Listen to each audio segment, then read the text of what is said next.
This is a webinar, so we'll not be able to see or hear audience members. This means if you raise your hand, if you use the raise hand function, we'll not be able to respond directly. Please go ahead and use the chat feature. It works as a direct message to speakers and moderators, so feel free to use that if you'd like to chat directly to us. I will be able to chat with the audience, and that's where I'll add any links discussed during this session. We'll also send out the links in the post-event email. You may send your questions throughout the webinar directly or add them to the Q&A feature.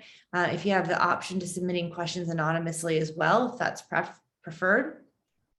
This webinar is meant to be interactive, so there'll be portions where our expert will pose questions to the audience, and it would be wonderful to have your replies in the chat. Remember, the chat is only seen by myself and our expert and will not be shared with the larger audience. If you have technical difficulties, please chat me directly and I will do all I can to help. It's now my pleasure to introduce our expert for today's webinar, Wendy Griffith.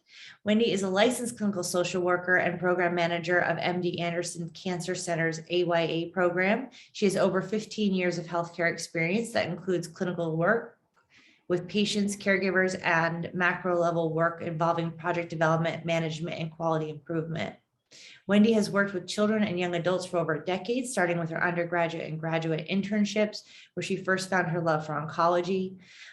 Wendy joined MD Anderson in 2008 as a social worker in the head and neck clinic, where she had the opportunity to provide counseling and resource linkages to patients of all ages.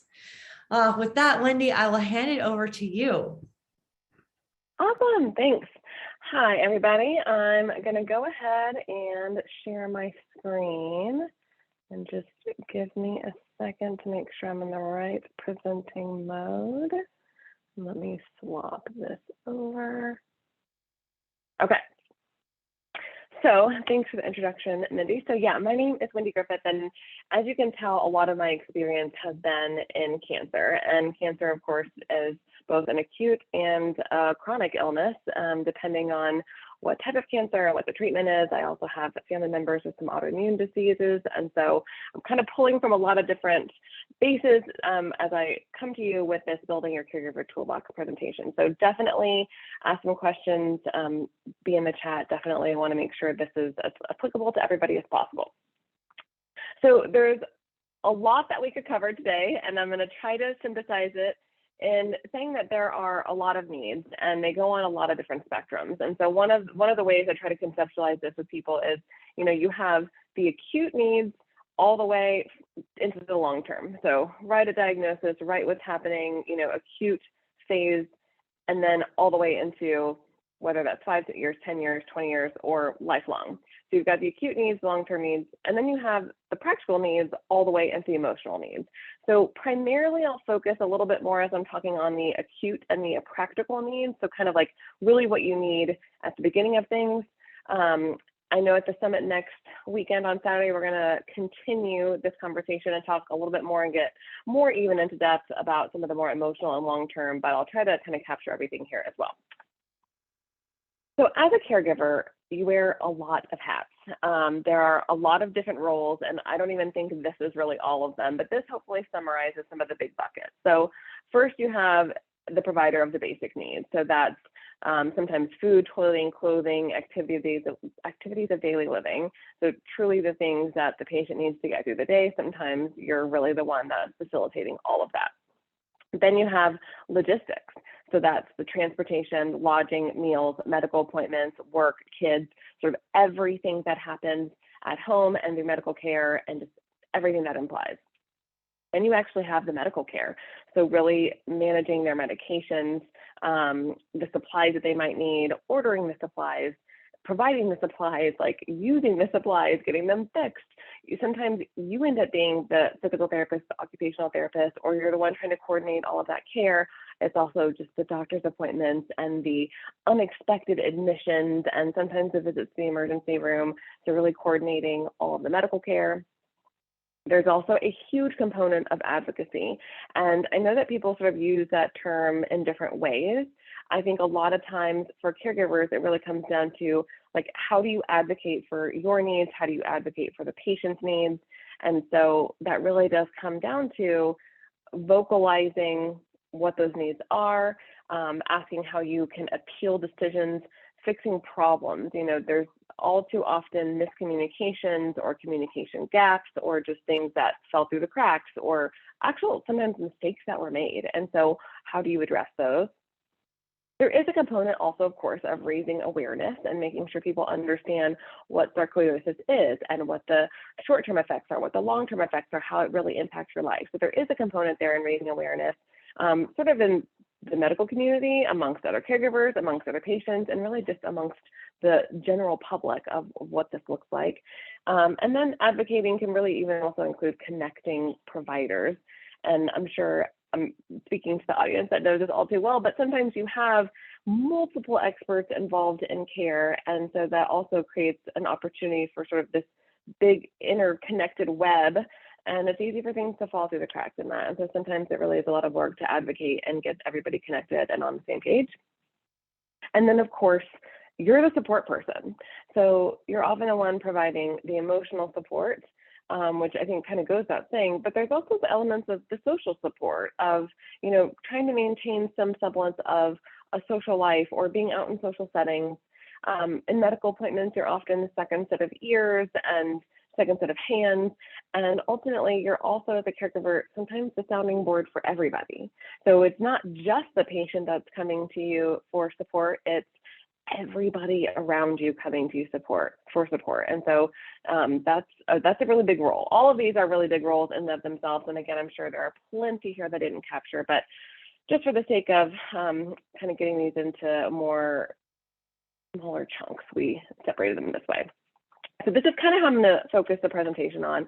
And so in talking, like, let's just say, in the initial diagnosis phase, or you're kind of in the beginning phases where something acute has happened, and maybe that was a lung collapse and they're admitted into the emergency room, or maybe it's some other urgent issue and you find yourself, thrown into this whirlwind. What do you do? And so as a caregiver, I think the first thing to do is talk with the patient and asking them questions like, how much help do they want? And this can also change across the course of an illness, right? Like sometimes in the beginning, they think they don't need any help. And then later on, they say, okay, I need a lot of help. Sometimes they may not even think they need any help, but you may know that they need help. And so there are all these changes and ways that this can morph over time, but just at least in the beginning and regularly throughout the trajectory, saying, how much help do they want? What roles do they see you having? So some patients would say, I really have all this medical stuff. Like I know how to talk to the doctors. I want to speak for myself, but I really could use your help in the logistics and kind of figuring out our travel if we're having to travel to see doctors, or I could really use your help in coordinating insurance or coordinating work. So sometimes they do want help in some areas and not so much in others. So trying to have an open conversation about those roles and sort of how they foresee that playing out. Also asking sort of what makes them most comfortable. And I also noted least uncomfortable, because sometimes asking someone what makes them comfortable, well, the truth is that there is often a lot of shame and a lot of guilt that comes with accepting any kind of help for anybody, really. And so asking them what will make you comfortable, they may say, well, nothing, because I don't want to need help. I don't want your help. And so kind of saying, okay, well, if you need help, let's say going to the bathroom, or if you need help changing clothes, or if you need help opening a jar of peanut butter, what is the least uncomfortable way? So of all these bad options, what is the least bad option that we can do in ways that I can help you and make sure that just your needs get met? And so I also just kind of commented here at the bottom of the considerations, and that acknowledging that there is a very delicate balance between motivating and pressure, and especially from a patient's perspective, that can feel very different. And I'm going to mention this again kind of towards the end, but I call it a delicate balance here. I think at the end I labeled it as the impossible balance, because sometimes it really can feel impossible, and day to day, situation by situation, all of those dynamics can really change. And so just noting and acknowledging that there is a delicate balance. Sometimes the one statement can really be motivating, and the exact same statement in a very similar situation 3 weeks later can feel like pressure and it can feel like suffocation to the patient. And so just acknowledging that, and I think I already mentioned this, but acknowledging the guilt and the shame that many patients feel accepting help. So just trying to normalize in the very beginning that there may be instances where they need help and that you're here to help them, that they have a support team, and that is what you're there for. And just kind of normalizing that needing help for humans is normal no matter what situation you're in, but particularly in this kind of situation, they're probably going to need help, and that's what you're there for. So then hopefully at that point, like you've talked to the patient, you guys have kind of an understanding, but really then there's this sense of needing to get organized. And so you want to stabilize the patient, stabilize yourself, stabilize the situation. So obviously that goes without saying, if there's a crisis and something is really acute happening, get that stuff under control.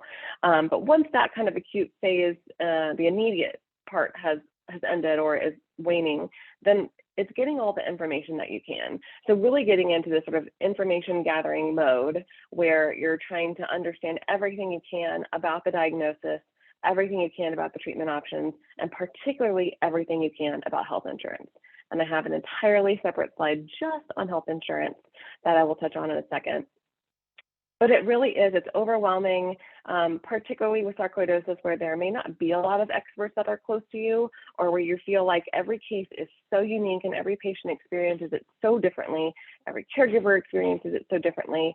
So just trying to information gather of, even though they may all be different, are there themes, are there commonalities, is there advice, what treatments are out there, what are the long-term effects, which then gets to the next part of assembling the medical team. So once you kind of have a picture of what that diagnosis and the prognosis and the treatment plan could be, or at least what potential options are, then there are these questions of like, well, who is the medical team going to be? And that in and of itself can feel like a full-time job, no matter what phase of the diagnosis that you're in. But assembling a medical team for sort of every piece of what your patient is going to need. And so some of the considerations, which I'll mention again later too, is, are your local physicians going to be the right people? Or do you know that it's going to have to be someone in another city or in another state, and it may be really far away from you, but maybe that level of expertise is worth it for the travel? There's also these potential of a comprehensive center where perhaps it is more feasible that even though it's far, if all of the experts are under one roof and are under one system, maybe it is worth it to transition the medical care there. Even though you may love your local doctors, maybe if they don't have the level of expertise and experience, or even maybe bedside manner that you need, the treatments may be different that are available, it could be worth it to explore a comprehensive center like the Cleveland Clinic. And then even nowadays with virtual care, there are just so many more opportunities now that there maybe weren't 3 or 4 years ago. And still sometimes states and insurances can be a boundary to that or a barrier to that. But still at least exploring the possibility of, are there virtual consultations that might be available to you that weren't available before? And then of course, coverage and expense and all those things also are factors. And so it can often feel like this really big constellation of options, but at least in the beginning, knowing what they all are, and then kind of over time honing in on what is the most important thing and making a plan with the patient. So assembling a medical team is key, and then gathering your caregiving support team is really important. So getting together everybody who can potentially provide support to you and to the patient, ideally appointing a leader, which we'll talk about again in a few seconds, and then outlining roles for each person. So those are kind of the set structure, I would say, from the beginning. But as I said, also, this morphs and changes over time. And so as you have a flare, you might need to revisit some of these things. And like, it may look different from incident to incident or flare to flare. And it may look different, every 5 years, or if you have kids, or if someone loses a job, or just something changes, you may want to revisit some of this again and again. Okay, so what do you need to know? So as we mentioned, kind of what treatments are available. And I added a caveat to this that actually one of the sarcoidosis caregivers mentioned to me, is that sometimes the treatments are standard of care, but other times those same kind of drugs can be considered research. And then if used in a different way, they can actually also be considered as a clinical trial. And so that can be really confusing, not only just to understand the language and what they mean by all of those terms, standard of care, research, and clinical trial, but also then what's covered by your insurance, and what the best course of action is. And so even just knowing kind of the differences and how that is labeled can really help you as you're navigating not only with the medical care team, but especially with your insurance, because insurance coverage definitely changes by how a treatment is like coded, for lack of a better word. So what treatments are available? You want to know who's going to be directing the care, and that can get really complicated, particularly if you're in an area where you have a lung doctor and a dermatologist and a PCP and a pain expert, and there are 4 different people who have 4 different private practices. They probably don't even use the same medical record system. And so, they could be giving differing advice at different times. And so trying to identify the one, like who can be the one who can guide the care, or what organ system is being affected the most. And so then are they willing to kind of take charge of the patient's care? So who's going to be directing the care? Who is going to monitor for drug interactions? And sometimes I find that the left hand doesn't talk to the right hand, and they're all kind of prescribing drugs that maybe interact with each other, and it actually ends up being the pharmacist that points out that there could be a drug interaction. And so just wanting to make sure everybody on the team is really paying attention to what's being prescribed and what the side effects are and how the symptoms are being managed, which gets to the next point of who can manage the side effects.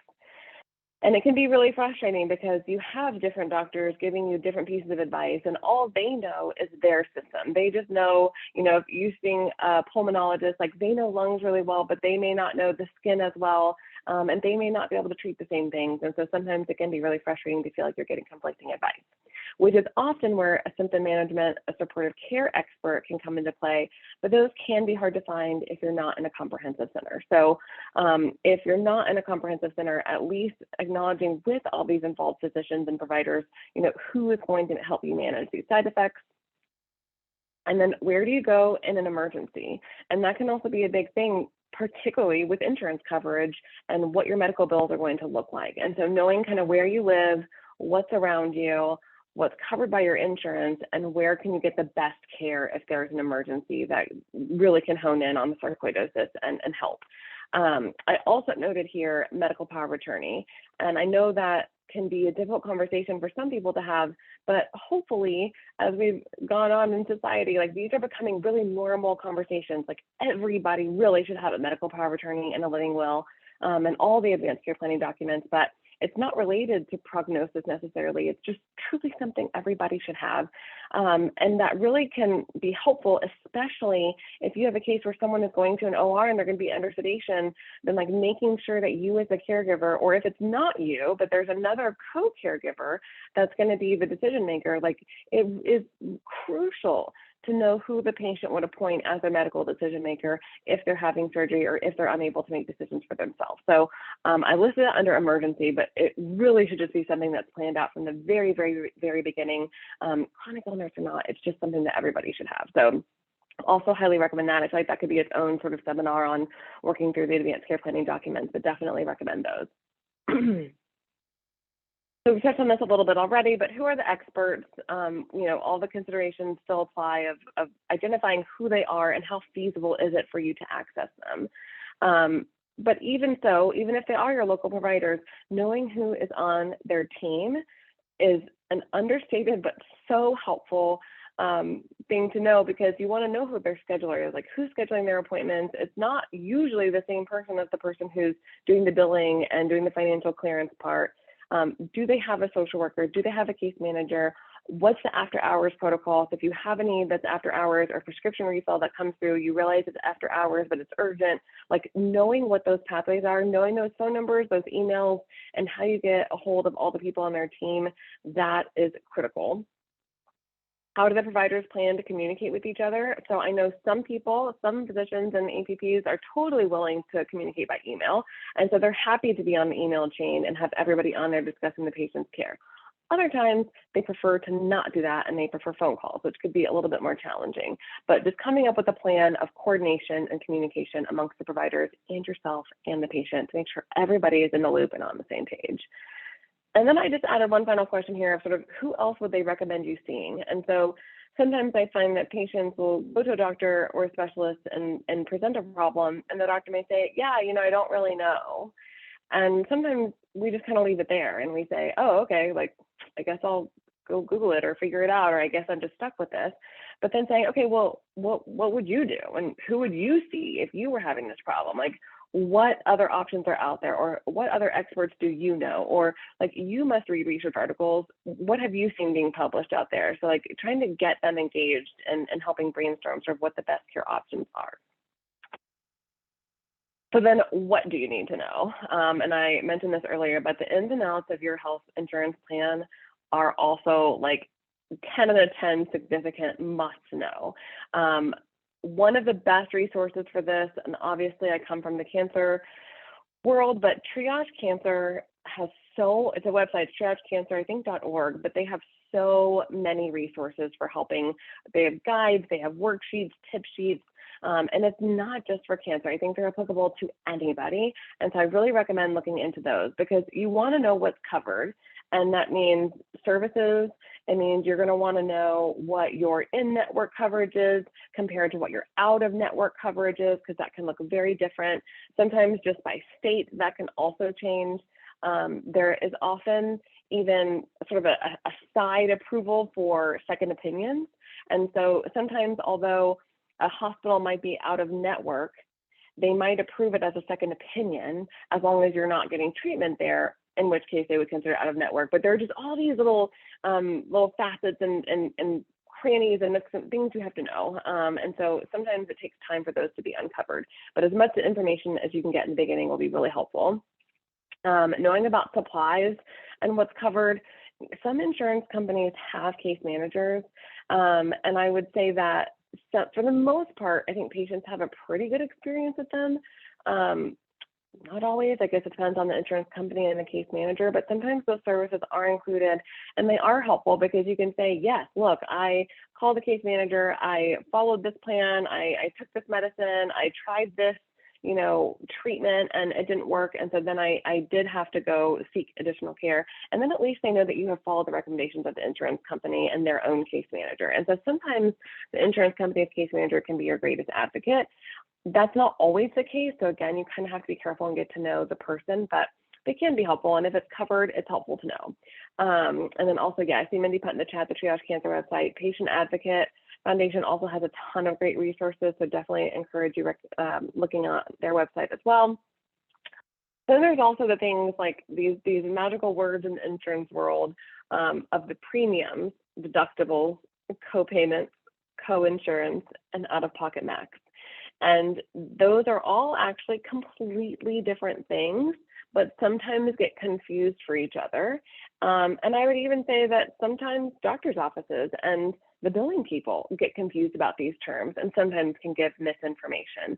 And so as much as it's possible, it's helpful to just talk to the insurance company directly. And sometimes you end up talking to them multiple times, but just kind of keeping notes and writing it down and knowing what that coverage is, because there are going to be times where you're going to get a bill for something that you knew was covered or should have been covered, and they're saying it isn't. And so then to know how to argue that back and say, well, I talked to so-and-so, and I know that this service is covered, and so my co-insurance was this, or I paid this, and so the final bill should be X. It's always a learning process, and every situation will teach you more and more about your insurance. So sometimes it's really not possible to know all of this upfront, but it's just helpful to have as much information as you can upfront.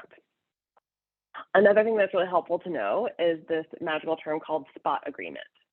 And so sometimes, particularly if you live in a rural area or an area that doesn't have the same medical care as other areas, sometimes insurances will agree to a spot agreement, which basically means that they're saying there is no one close to you in your area that can treat you with the kind of care that you need for the diagnosis that you have or the complication that you have. And so they're agreeing that the best place for you to get care may be somewhere that's out of network. And so they may be kind of like a one-time exception agreement that they'll cover care somewhere else. And so a lot of people would, just call their insurance company and say, hey, is Mayo Clinic covered? And if the insurance says no, they just say, okay, well, I guess it's not covered. I have to figure something else out.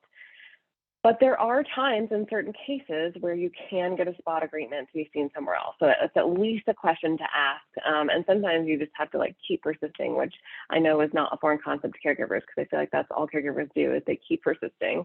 But that is something that you can ask about.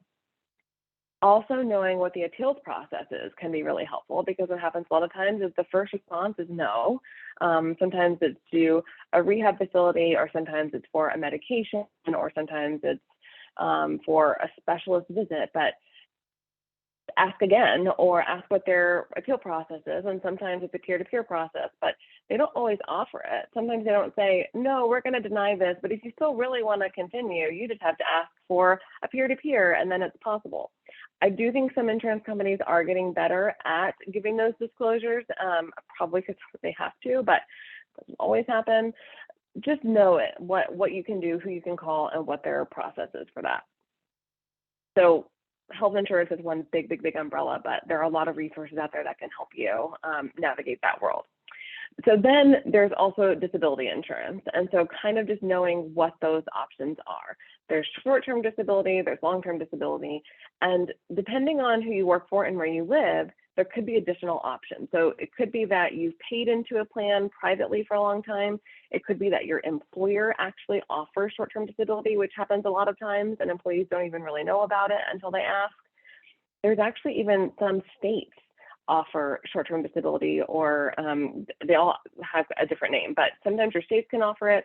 And then, there is the federal Social Security disability that sometimes people can be eligible for. So just kind of knowing what's out there and what that eligibility criteria is.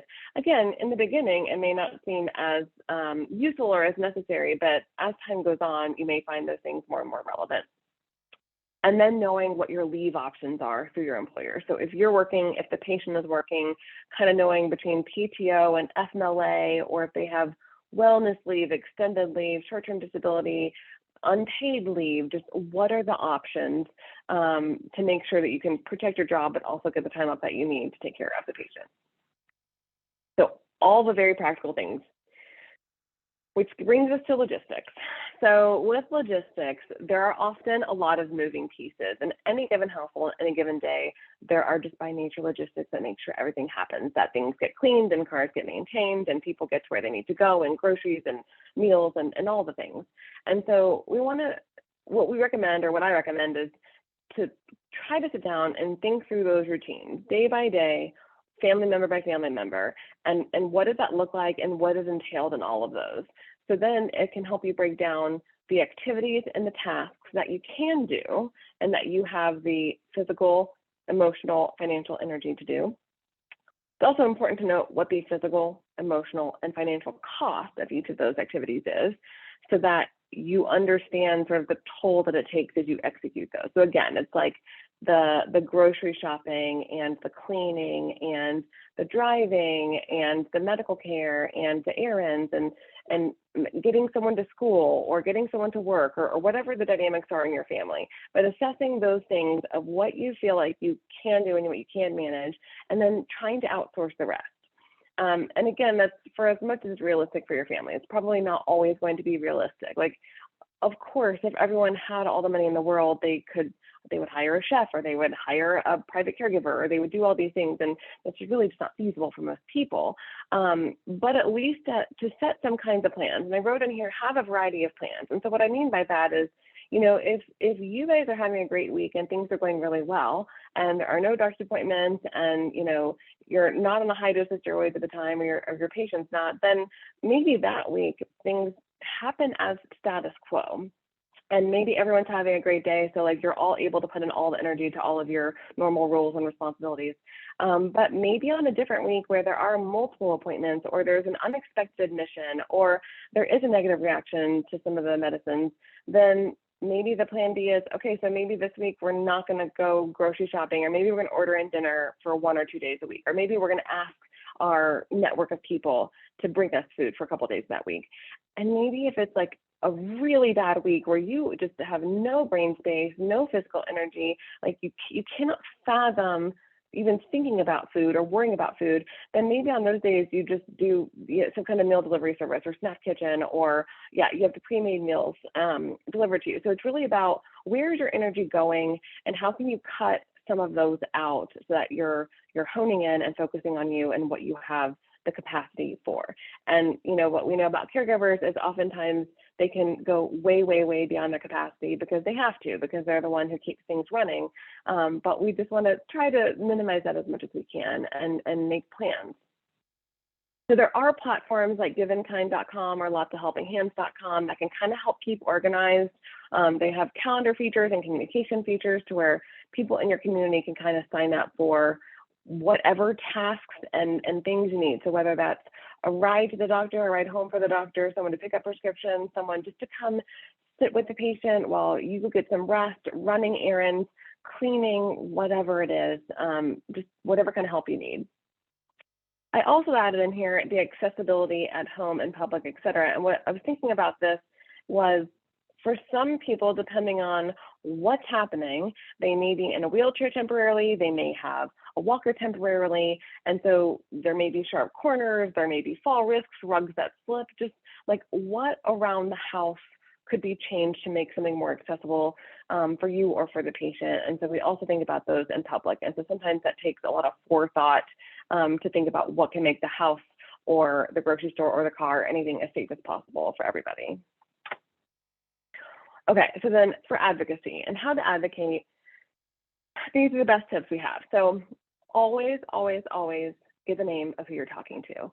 Whether you're calling to change an appointment, you're calling about a prescription, you're calling an insurance company, you're calling a resource, you're calling anybody, just get their name, because what inevitably happens is you get all this information and then something happens and someone tells you, oh, I don't know who told you that, like that's not accurate.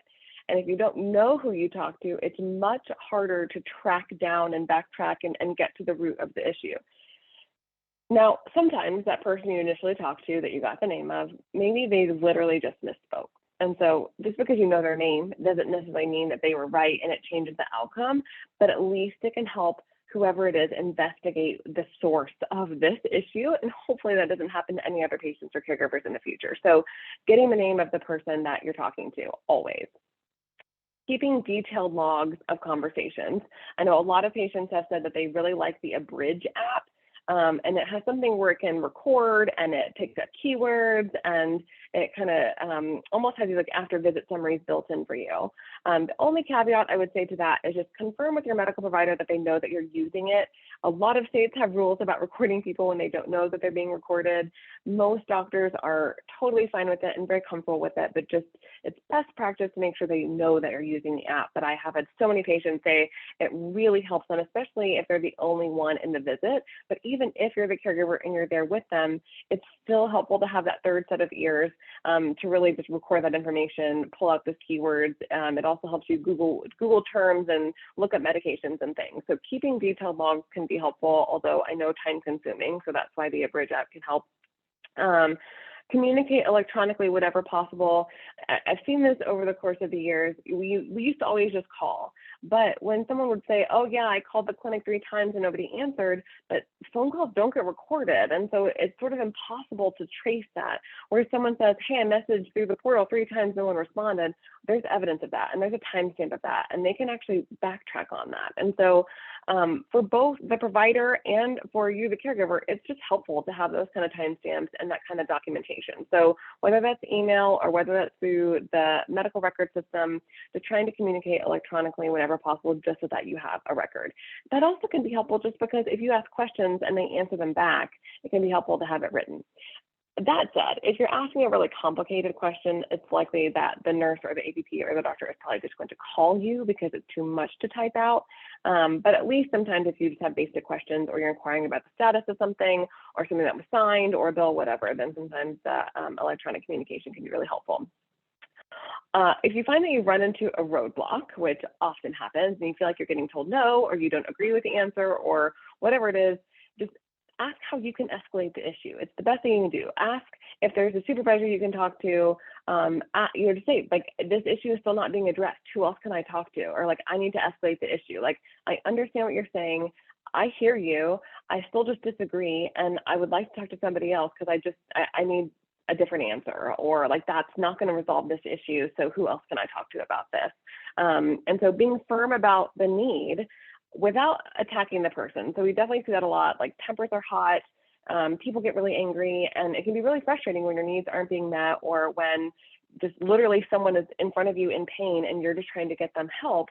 It can be really frustrating to be told no, or to be told there's nothing they can do. And so while we understand that, like, and it is appropriate to express those emotions, just trying to avoid personal attacks and just saying, like, it's really frustrating seeing my loved one in pain. This is not acceptable care, and I need this to be escalated to the patient advocate or to your supervisor, and just continue to ask how you can escalate the issue and who's available to get that resolved. Most hospitals have a hierarchy. Most of them at this point have patient advocates that are there.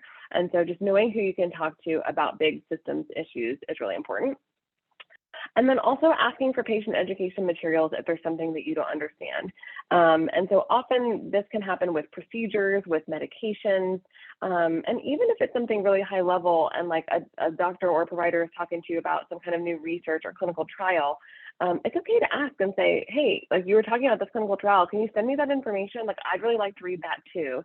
And just so that you're on the same page and you're reading what they're reading and you're knowing what they're knowing. And just especially if it's something that's confusing or that you don't understand, a lot of times hospitals and clinics have patient education materials that are written in very easy to understand language, which can be a little bit easier to digest. Okay, so then also how to help support the patient. So there are plenty of patients who are able to mostly take care of themselves and want to be in charge of their own medical care. And so I don't want to imply that, like, caregivers totally take over that role.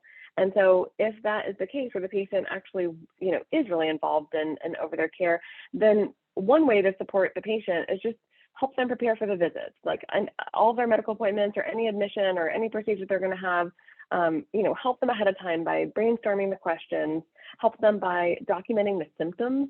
And sometimes that's something caregivers are really good at, because they're the ones that are really observing and saying, like, well, yeah, they haven't really been drinking as much water, or they haven't been eating as much, or I've noticed they've been craving more carbs because they've been more nauseous, or they've been more restlessly sleeping, or they've been sleeping more. And just sometimes caregivers are really observant and just can really notice some of the behaviors and the symptoms more so than the patient does. And so sort of helping to document those, and helping to coordinate the logistics, especially if it's a doctor's visit that isn't in your local area, or that isn't convenient to get to. Listen and take notes during the visit. And so just allowing the patient to talk with the provider, and supporting them just by taking notes and keeping track of things. Share observations if appropriate. Sometimes that is welcomed and sometimes that is not. And yeah, you'll probably be able to read the room the best to know which category it fits into. And then follow up on referrals, meds, supplies, et cetera, that were asked for during the visit. So we find a lot during visits, doctors or nurse practitioners, whoever it is you're seeing, will say, oh yeah, we can get that for you. And yes, we'll schedule that for you. We'll send that order.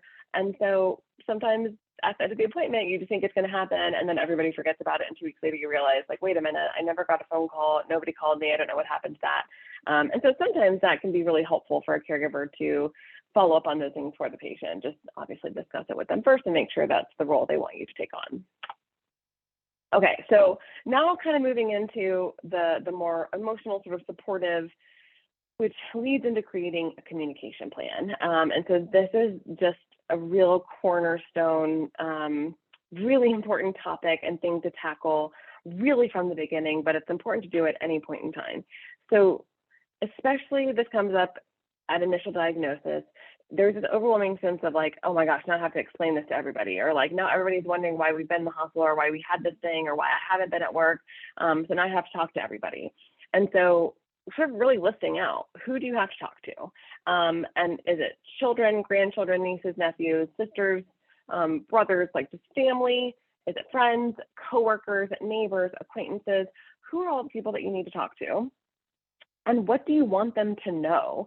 And so some people don't want all their information to be out there. So some people are very private and just say, like, I don't want people to know that I have this. I would just rather them think, like, I had an accident, or I had a GI bug, or like I had to go to the doctor, I had to miss work, but it was a fluke accident and I don't want them to know what's going on, which is a whole other line of conversation about disclosure. But nonetheless, just identifying what the patient and you as a caregiver want those people to know about the diagnosis, the treatment, the prognosis, the side effects, whatever it is. So who are you going to talk to? What do you want them to know? And how can they best support you? And that's probably one of the key things I can't harp on enough is how can people best support you? Because chances are there are people in your life who want to support you, but they don't know how. And so a lot of times people just say, oh, let me know if you need anything, or let me know if I can help. And they really do mean it. They want to. They just don't know how, and they don't want to overwhelm you by sort of interjecting themselves. And so really clearly communicating what is helpful. And that includes method of communication. So for some people, they get 20 phone calls a day, or they get like 2 phone calls a day, and that's still too many. And so sometimes like it's just too overwhelming to talk on the phone all day after you've been dealing with doctor's appointments or procedures all day, or just dealing with caregiving all day. And so sometimes phone calls aren't helpful, but texts are okay. Or sometimes someone doesn't like getting texts and they prefer emails. Sometimes they may prefer none of those things, and they would rather you go check the blog that you might have started to communicate about what's happening with the patient. So really covering what methods of communication are helpful, what types of support are helpful. So if it's most helpful, like financial support is what you're really, really needing, then let them know that and say, you know, I appreciate the offer for a meal train. I appreciate the offer for you bringing me extra supplies, but really what we need is money to get these insurance copays out of the way, or money to get to this other doctor, because that's who we really feel like is going to have the best treatment options. And so like, we need gift cards, or we need money. And it's not a bad thing to say that. It's a good thing to say that. It's a good thing to be clear and say, this is what helps us the most.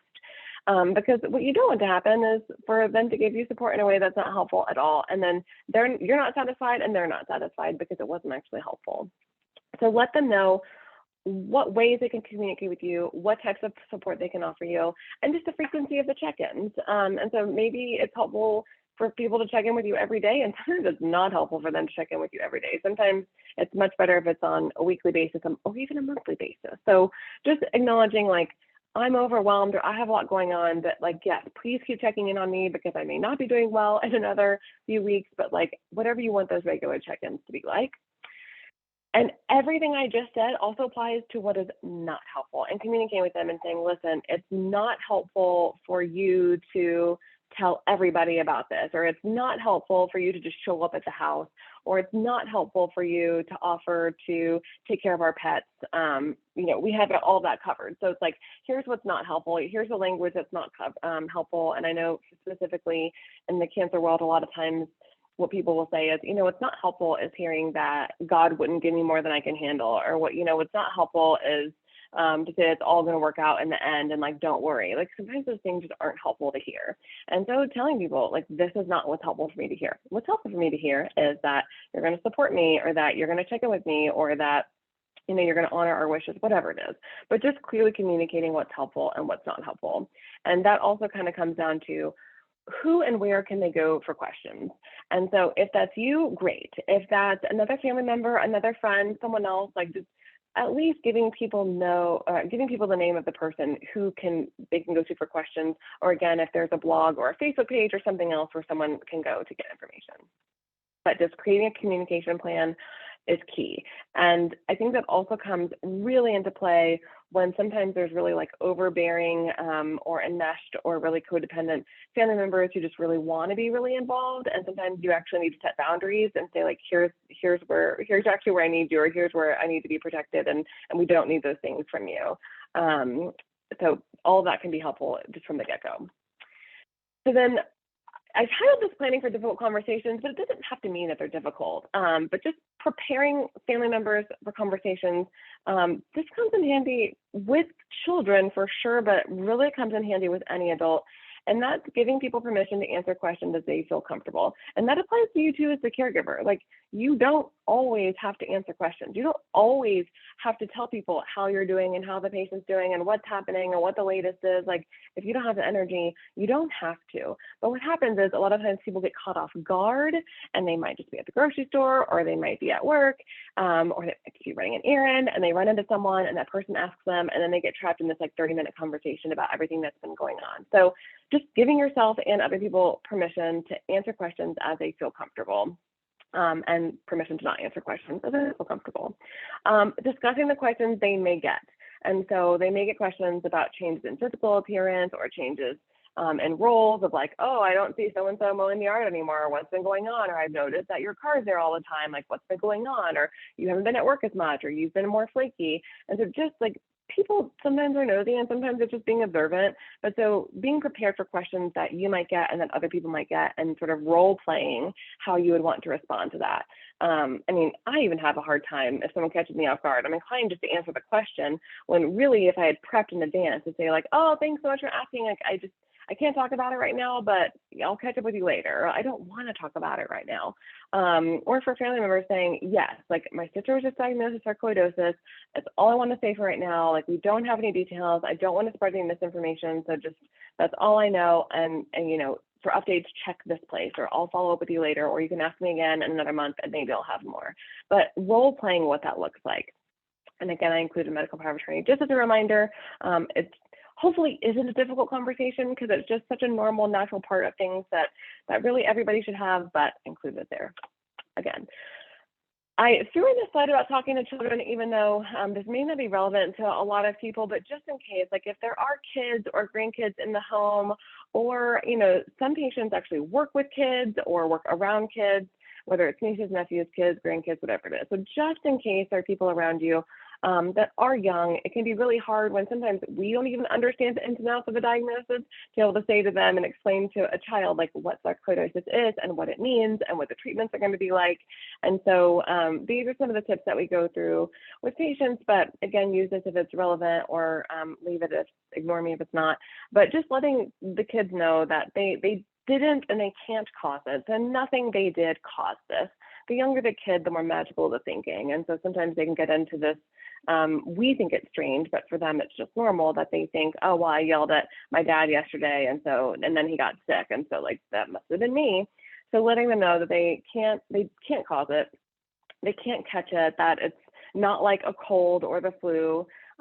They can't control it. So as much as they can, you know, help and try to make things easier, like nothing that they can do is within the control, and they can't control the disease, and that they can't cure it.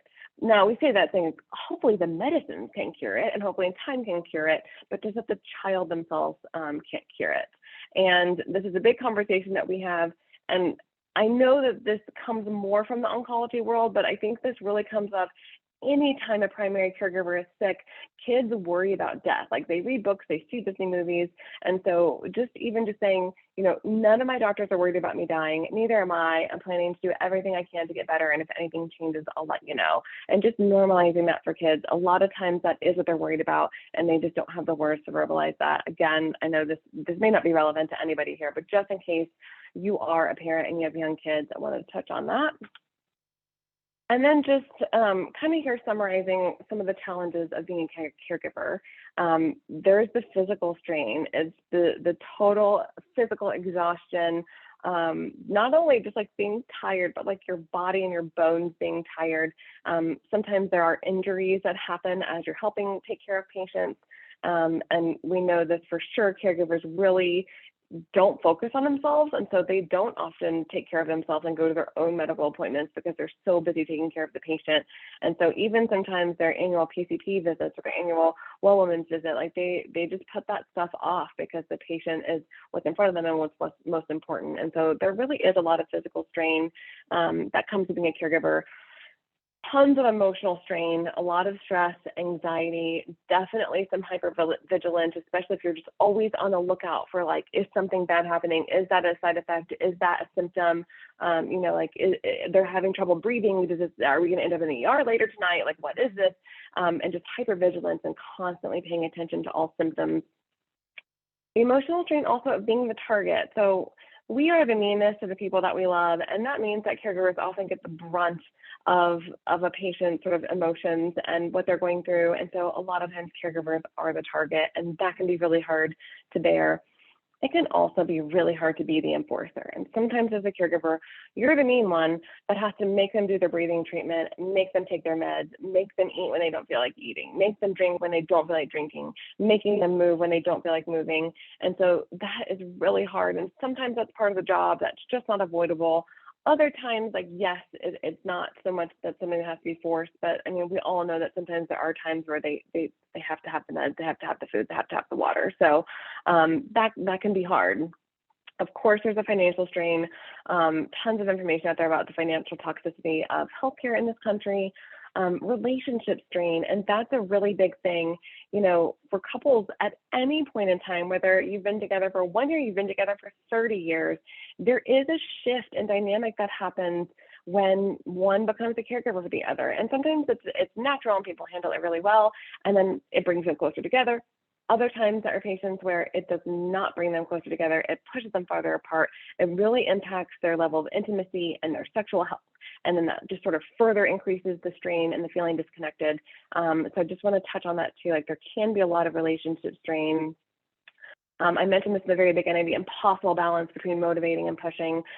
Again, one sentence can be very motivating and really helpful one day, and the exact same thing can be seen as being really pushy and overbearing the next day. And so sometimes it can just feel like impossible to do the right thing and say the right thing at the right time.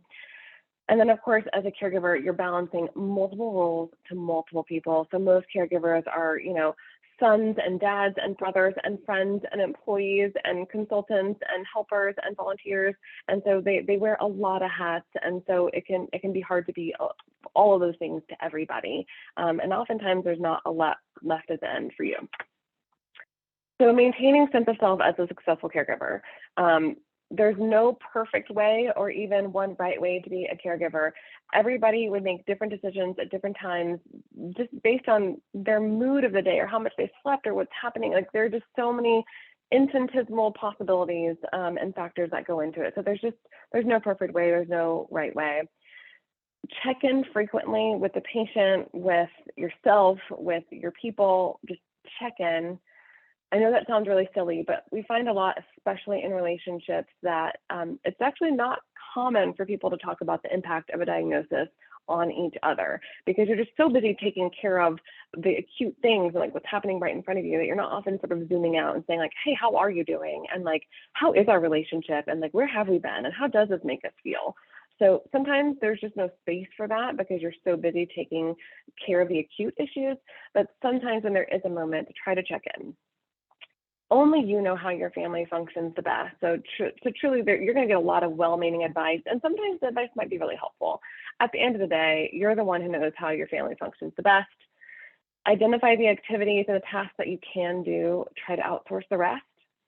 Involve people when you can and when you want to, but also set boundaries when you can and when you need to. It's also totally okay. You don't always have to let everybody into every detail of your life. And just because sometimes you might need support, that also doesn't give them carte blanche on everything happening in your life. So there are boundaries that can be really important sometimes. Make exceptions when you need and want to. So even if you have made a rule, like, it's okay to make an exception and to have fun and to break the rule and to do something when you need it. Have a trusted person to be a touch point when you need to check yourself. And so sometimes I know caregivers will say, like, I'm just so exhausted, like, was I being overbearing or overzealous, or did I do the wrong thing, or did I say the wrong thing? And so sometimes it can be nice to have an outside point of view, which is what leads me into talking to a therapist. Cannot recommend this enough.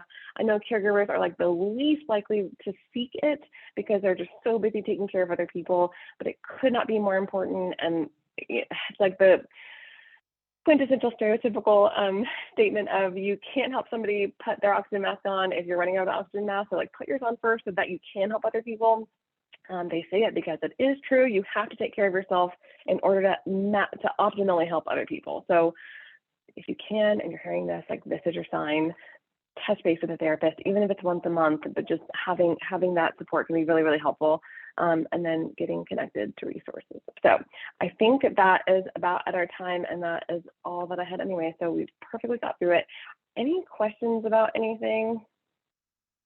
haven't seen any, I don't think, in the chat, but if you have any, or I don't know if anything resonated or didn't resonate, feel free to put it in there.